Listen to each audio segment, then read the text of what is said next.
السلام علیکم ورحمۃ اللہ وبرکاتہ۔ الحمدللہ والصلاة والسلام علی رسول اللہ، اما بعد۔ محترم ناظرین و سامعین، سنن ابن ماجہ ابواب التجارات، لیکچر نمبر عنوان نمبر 45، باب من باع عیبا فلیبینہ، کہ جو شخص عیب دار چیز بیچے تو اسے چاہیے کہ اس کا عیب واضح کرے، بیان کرے۔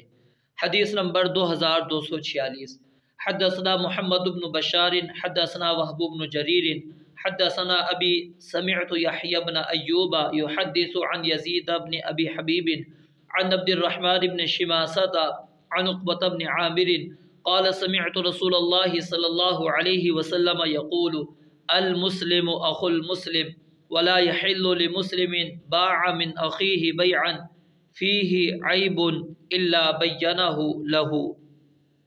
سیدنا عقبہ بن عامر رضی اللہ تعالیٰ عنہ سے روایت ہے، انہوں نے فرمایا میں نے رسول اللہ صلی اللہ علیہ وآلہ وسلم سے سنا، آپ فرما رہے تھے مسلمان کا بھائی ہے، اور جو مسلمان اپنے بھائی کے ہاتھ کوئی عیب دار چیز بیچے اس کے لیے حلال نہیں کہ اس کے لیے وہ عیب بیان نہ کرے، یعنی اس کو بیان کرنا چاہیے کہ اس کے اندر یہ عیب ہے، یہ دیکھیں میں چیز آپ کو دے رہا ہوں، کیونکہ ہر مسلمان دوسرے مسلمان کا خیر خواہ ہے، اور اگر اس کے اندر کوئی عیب موجود ہے تو وہ اس کو چھپا رہا ہے تو گویا کہ دوسرے مسلمان کو وہ دھوکہ دینا چاہ رہا ہے، اور اسی طرح نکمی چیز دے کر وہ اعلیٰ چیز کی قیمت وصول کر رہا ہے۔ تو عیب بیان کر دینا یہ دیانت داری ہے، اور مسلمان دیانت دار ہوتا ہے، امانت دار ہوتا ہے، تو چیزوں کی دیانت داری، اس کا عیب واضح کرنا یہ تجارت کے وقت واضح ہے، ضروری ہے۔ حدیث نمبر 2247، حدثنا عبد الوهاب بن الضحاك حدثنا بقية بن الوليد عن معاوية بن يحيى عن مكحول وسليمان بن موسى عن واثلة بن الأسقع قال سمعت رسول الله صلى الله عليه وسلم يقول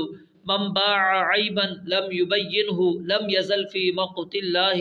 ولم تزل الملائكة تلعنه۔ یہ روایت سند کے اعتبار سے ضعیف ہے، اس کے اندر عبد الوہاب بن ضحاک جو ہے متروک ہے۔ واصلہ بن اسقع رضی اللہ تعالیٰ عنہ سے روایت ہے، انہوں نے فرمایا میں نے رسول اللہ صلی اللہ علیہ وآلہ وسلم سے سنا، آپ فرما رہے تھے جس شخص نے بتائے بغیر عیب دار چیز بیچ دی وہ ہمیشہ اللہ کے غضب میں مبتلا رہے گا، اور فرشتے اس پر ہمیشہ لعنت کرتے رہیں گے۔ رب العالمین سے دعا ہے اللہ تعالیٰ سمجھنے اور عمل کرنے کی توفیق عطا فرمائے۔ وآخر دعوانا الحمدللہ۔